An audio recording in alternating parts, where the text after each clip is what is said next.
Hello everyone, ICT virtual classes में मैं योगेश केमनी आपका स्वागत करता हूं। तो जैसा कि आप जानते हैं, हम लोग पढ़ रहे हैं यहाँ पर रेडियो एक्टिविटी। और रेडियो एक्टिविटी बेसिकली हमने क्या कर लिया, अल्फा बीटा गामा का डीके हम पढ़ रहे हैं। तो हम जानते हैं जब एक अनस्टेबल न्यूक्लियस अल्फा डीके कर देता है, यानी कि अल्फा का क्षय कर देगा, या मैं कहूँ इससे अल्फा पार्टिकल निकल जाएगा, अल्फा डीके, तो ये स्टेबल की तरफ बढ़ता है। ऐसा नहीं कहूंगा कि हर बार स्टेबल बनेगा, लेकिन अल्फा बीटा गामा डिके करने के बाद ये क्या करेगा, स्टेबल न्यूक्लियस बनने का प्रयास करेगा, यानी कि स्टेबल न्यूक्लियस बनने की कोशिश करेगा। ठीक है, तो हम कह सकते हैं अनस्टेबल न्यूक्लियस से अगर स्टेबिलिटी पानी है तो अल्फा बीटा गामा का क्या होगा, डिके होगा, क्षय होगा। अब अल्फा डिके में हमने देखा, अगर मैं बात करूं अल्फा डिके यानी कि अल्फा क्षय, तो अल्फा 6 में क्या होगा, जैसे उदाहरण के तौर पे मैंने आपको बताया अल्फा क्या होता है, तो 2He4 डबल आयनाइज्ड हीलियम, एक एटम परमाणु को हम लोग क्या कहते हैं, अल्फा कहते हैं। यानी कि Z कितना है, अल्फा का 2, और A कितना है, अल्फा का 4, यानी कि परमाणु संख्या हो गई 2 और परमाणु भार हो गया 4। तो whenever there is an alpha decay from a element, अगर किसी तत्व से अल्फा डिके होता है, ठीक है, अल्फा डिके होता है, अल्फा 6 होता है, तो इस Z में 2 की कमी आती है, नया एलिमेंट कोई बन जाता है Y, और A में 4 की कमी आती है। अच्छा, इन शॉर्ट हम इस इक्वेशंस को लिखते कैसे हैं, तो हमारी बुक्स में ये इक्वेशन कुछ इस तरीके से लिखी है, ये बात आपको ध्यान में देना है। तो अल्फा डिके का मतलब क्या हो गया, अल्फा 6 जिसमें से परमाणु संख्या 2 से घट जाती है और परमाणु द्रव्यमान 4 से घट जाता है। तो हम लिखेंगे in alpha decay the atomic number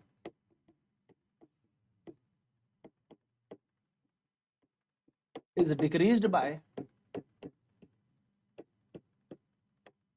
2 and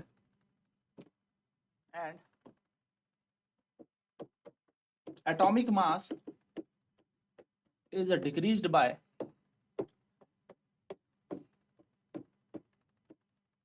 4। Alpha decay में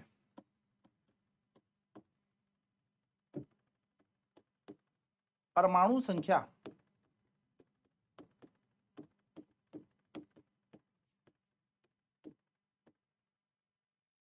2 से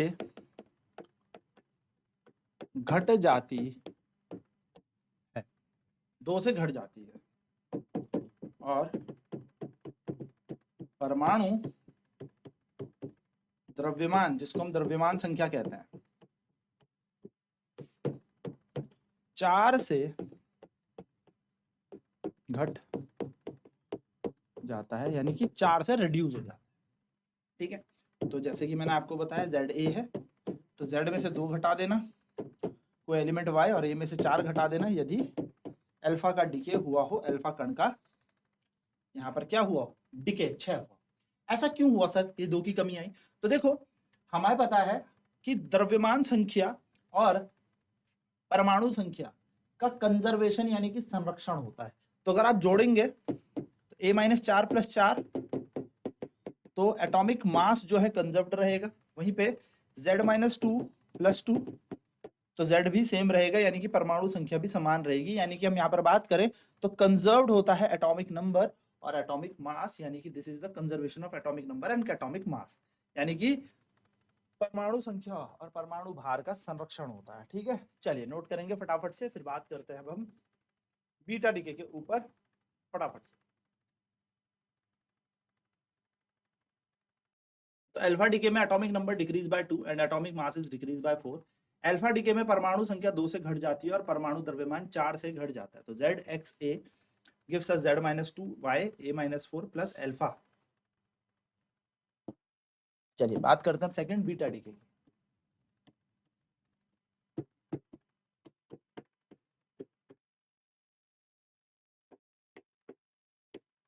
बीटा पार्टिकल का डीके, यानी कि बीटा 6 की अब हम बात करते हैं।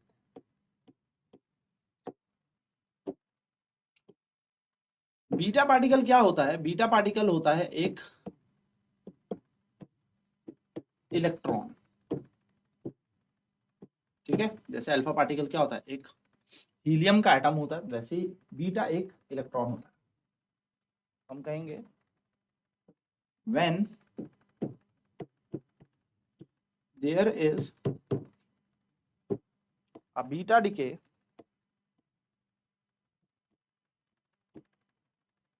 when there is a beta decay of the particles, when there is a beta decay of a particle, when there is a beta decay of the particle, yeah, of the atom, of an atom,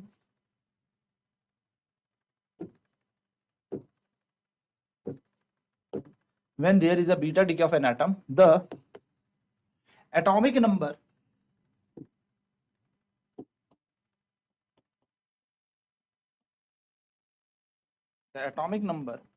is increased by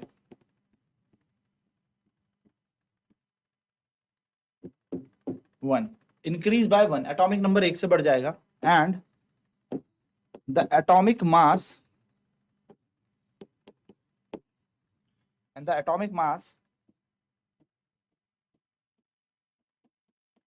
will remain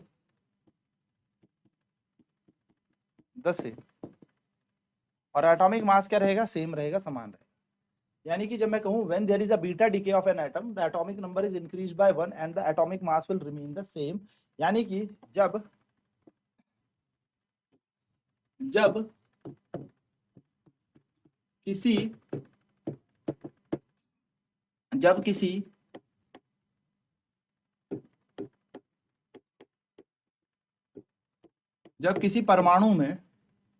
जब किसी परमाणु में beta क्षय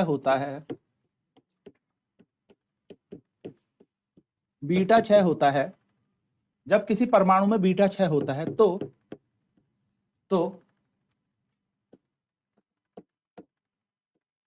उसका परमाणु या उसकी परमाणु संख्या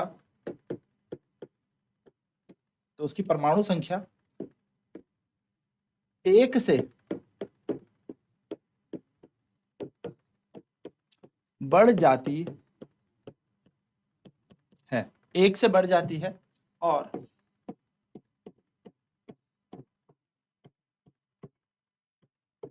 उसकी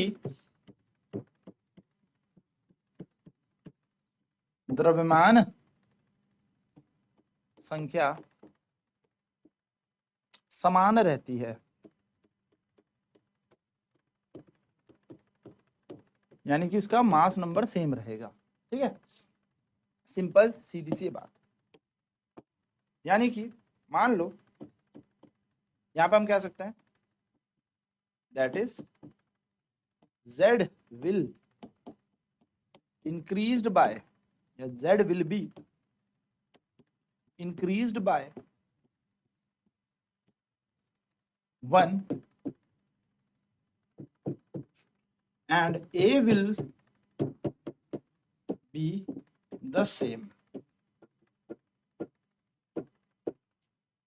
क्या कह रहे हैं, Z का मान 1 से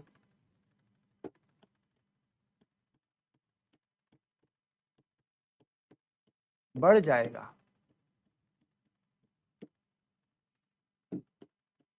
A का मान समान रहेगा। चलिए नोट करते हैं बीटा डीके को।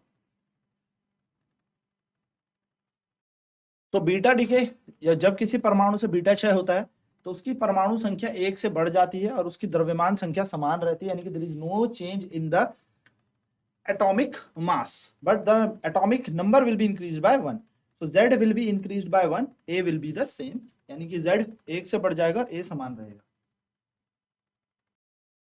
तो Z का मान 1 से बढ़ जाएगा और A का मान समान रहेगा। ठीक है, चलिए एक उदाहरण देख लेते हैं, एक एग्जांपल देख लेते हैं। मान लीजिए एक एलिमेंट है X, जिसका एटॉमिक नंबर Z है और एटॉमिक मास A है, यानी कि Z इसका क्या है, परमाणु संख्या और ए क्या है इसका द्रव्यमान संख्या, इसका बीटा 6 हो गया, तो इसका बीटा गया, तो बीटा पार्टिकल तो -1 बीटा 0 था ना, बीटा पार्टिकल गया, तो z 1 से बढ़ जाएगा, माइनस और माइनस प्लस कह सकते हो, कोई एक एलिमेंट y बन गया और a पे कोई फर्क नहीं। इन शॉर्ट हम इस इक्वेशन को अपनी बुक्स के अनुसार लिखें तो हम अपनी बुक्स में इस तरीके से लिखते हैं इसको,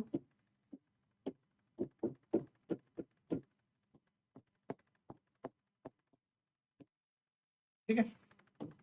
तो ये हमारी किताबों के अनुसार इस तरीके से दिया है, पर इस बात को फील करने के लिए कि कुछ चला गया, डिके डिके मतलब कुछ माइनस हो गया, तो हमने यहाँ पर माइनस साइन से समझा, ठीक है। तो हमने क्या देखा, z यहाँ से 1 से बढ़ गया और a यहाँ पर सेम रहा, ठीक है। अच्छा एक बात ध्यान दें, जब भी बीटा 6 होगा इसके साथ एक neutral particle, massless particle anti neutrino भी यहाँ से निकलता है। क्या निकलता है? Anti neutrino. ये न्यू के ऊपर बार है, ठीक है, न्यू बार है, इसको हम कहते हैं एंटी न्यूट्रिनो। क्या कहते हैं? एंटी न्यूट्रिनो, इसको हम एंटी न्यूट्रिनो कहते हैं। तो याद रखना, न्यू के ऊपर बार एंटी न्यूट्रिनो, और ये -1 बीटा 0 पार्टिकल के साथ हमेशा एमिट होगा। तो -1 बीटा 0 प्लस न्यू बार एंटी न्यूट्रिनो, यानी कि हम कह सकते हैं इसके साथ एंटी न्यूट्रिनो निकलेगा। एंटी न्यूट्रिनो किसके साथ निकलता है? हमेशा माइनस बीटा पार्टिकल के साथ निकलता है, याद रखिएगा ये बात, ठीक है। चलिए नोट करेंगे फटाफट। तो अब आप एंटी न्यूट्रिनो देख के पहचान जाइएगा कि बीटा पार्टिकल हुआ है। थर्ड है gamma decay. Gamma decay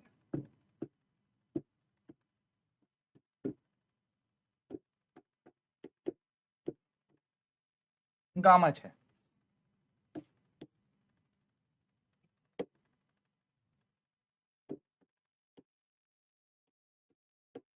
gamma 6। अब गामा 6 क्या होता है? सो याद रखिएगा, गामा जो होती है वो एक न्यूट्रल पार्टिकल होता है। कैसा होता है? न्यूट्रल। वैसे एक्चुअली गामा पार्टिकल भी नहीं होता, न्यूट्रल रेडिएशन होती है। गामा जो किरणें हैं वो एक न्यूट्रल यानी कि उदासीन किरणें हैं, उदासीन किरण।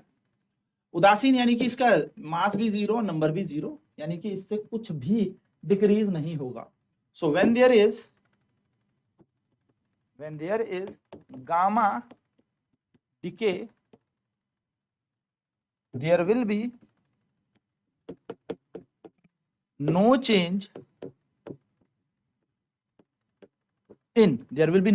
in atomic number and atomic mass। यानी कि जब गामा 6 होता है, जब भी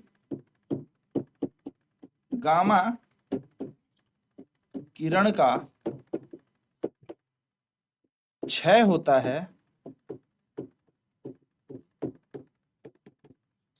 है तो परमाणु संख्या व परमाणु भार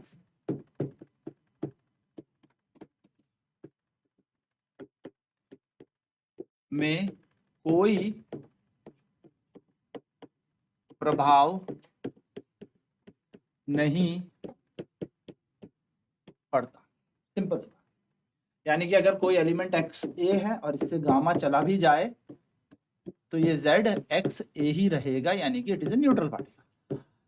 the most important thing about the gamma particle और gamma radiation is, the most important point about the gamma radiation is that gamma is an, ये जो गामा किरण है, गामा रेज आर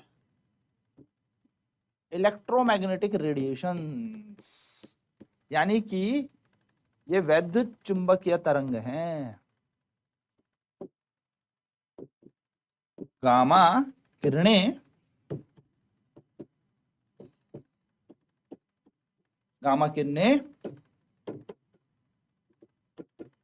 वैद्युत चुंबकीय तरंग। चलिए नोट करेंगे फटाफट से।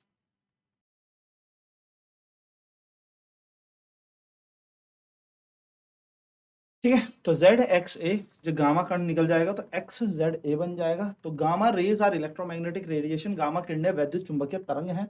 ये वही तरंगे हैं जो 3 गुना 10 की घात 8 मीटर पर सेकंड से चलती है, बात याद रखना। यानी कि वैद्युत चुंबकीय है ना, तो इलेक्ट्रोमैग्नेटिक इतनी तेजी तो चलती है।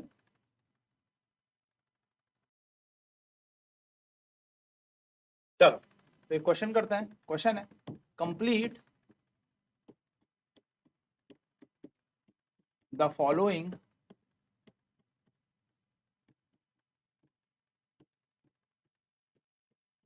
रिएक्शन, यानी कि निम्न अभिक्रिया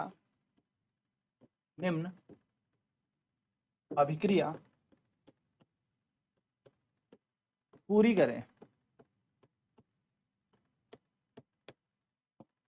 अभिक्रिया है 13Al27 + 2He4 gives 15P30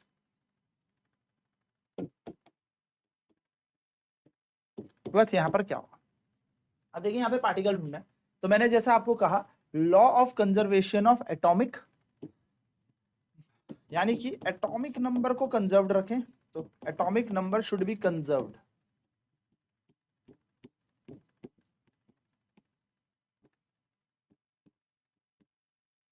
यानी कि परमाणु संख्या संरक्षित रहे।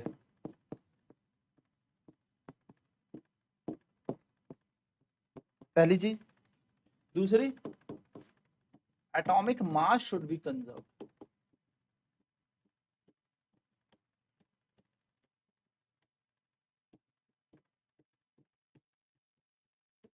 यानी कि परमाणु भार संरक्षित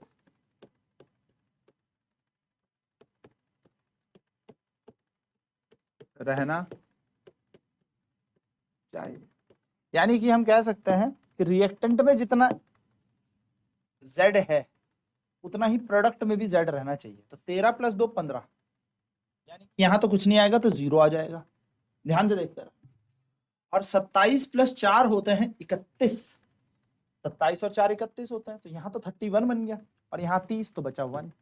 तो 0 और 1 क्या होता है, तो आप याद रखेंगे ये होता है न्यूट्रॉन। यानी कि इस वाली शर्त में यहाँ पर न्यूट्रॉन निकल गया, न्यूट्रॉन निकल गया इस रिएक्शन में। यानी कि जो ये कण था ये न्यूट्रॉन है। तो न्यूट्रॉन यहां से क्या हो गया, निकल गया। जब इन दोनों को आपस में मिलाया गया तो एक न्यूट्रॉन का यहां से उत्सर्जन हुआ। आप जोड़ें 15 में जब 0 जोड़ोगे तो 15 ही बनेगा। 13 + 2 भी 15 होता है, और 27 और 4 होते हैं 31, और 30 और 1 होते हैं 31। तो ये रिएक्शन हमारी ऐसे बन गई। चलिए फटाफट नोट करेंगे, बढ़ते हैं दूसरी रिएक्शन की तरफ। ठीक है, चलिए नेक्स्ट क्वेश्चन है हमारा 11Na24 से बन गया 12Mg24 प्लस डैश। बताइए डैश की जगह क्या है। तो फिर मैंने क्या कहा, एटॉमिक नंबर कंजर्व्ड होना चाहिए, यानी कि परमाणु संख्या संरक्षित होनी चाहिए। संरक्षित होने का मतलब क्या है, जितना रिएक्टेंट है उतना ही प्रोडक्ट होना चाहिए। तो 11 और यहाँ 12, तो यहाँ आएगा माइनस का, क्योंकि 12 में से 1 घटेगा तभी 11 आएगा। ठीक है, और 24 के ऊपर 24, तो -1 की कमी आ रही है, और ऊपर बीटा है तो ये बीटा कण है। यानी कि यहाँ पर बीटा कण है तो साथ साथ में क्या निकलेगा, एक एंटी न्यूट्रिनो। तो ये बन जाएगा बीटा पार्टिकल, बीटा डिके, यानी कि यह है बीटा 6। तो जब सोडियम का एक बीटा 6 हुआ तो वो मैग्नीशियम बन जाएगा, क्योंकि Z 1 से बढ़ जाएगा। और क्या हो गया, ऊपर का द्रव्यमान समान रहा, क्योंकि Z भी कंजर्व्ड होता है। और यहां पर याद रखेंगे A भी कंजर्व्ड होता है।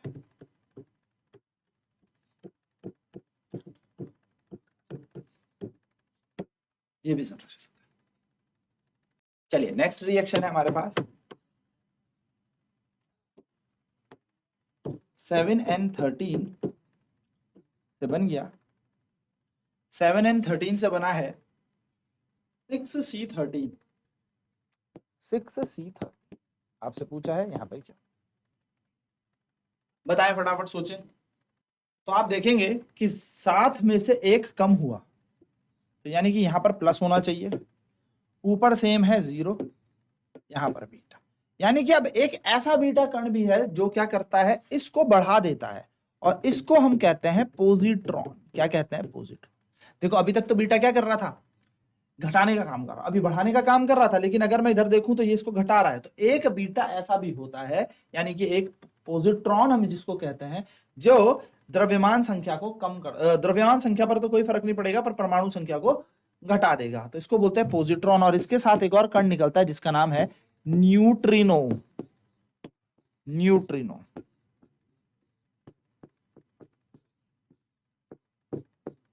न्यूट्रिनो, तो इसको कहते हैं पोजिट्रॉन। सो बीटा डीके दो तरीके का हो गया, एक होता है -1 बीटा 0 और एक होता है +1 बीटा 0। -1 बीटा 0 को तो एक्चुअल में हम बीटा डीके ही कहते हैं,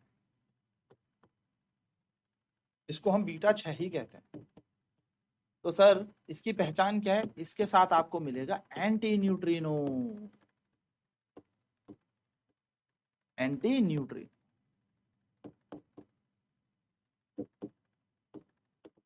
ठीक है, एंटी न्यूट्रिनो। और +1 बीटा 0 को हम कहते हैं पोजिट्रॉन, इसके साथ हमें क्या मिलेगा? न्यूट्रिनो।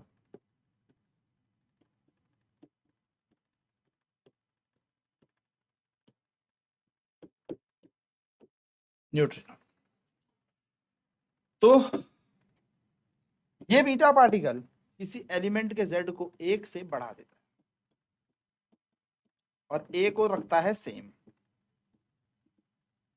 लेकिन पोजिट्रॉन z को 1 से घटा देता है, लेकिन a को रखता है सेम। तो ये बात याद रखना है, पोजिट्रॉन, पोजिट्रॉन के साथ क्या निकलेगा? न्यूट्रिनो। तो सेम रिएक्शन हमारी यहाँ पे थी, हमने यहाँ पर सेम रिएक्शन देखी कि न्यूट्रिनो क्या करेगा और एंटी न्यूट्रिनो क्या करेगा। तो आई होप आपको ये रिएक्शंस करनी समझ में आ गई होंगी, बीटा डीके अल्फा डीके समझ में आ गया होगा। नेक्स्ट क्लास में कुछ रिएक्शंस और करेंगे एंड बात करेंगे half life of a radioactive element की। तो आज की क्लास में इतना ही। आईसीटी वर्चुअल क्लासेस में जुड़ने के लिए धन्यवाद। आपका दिन शुभ हो।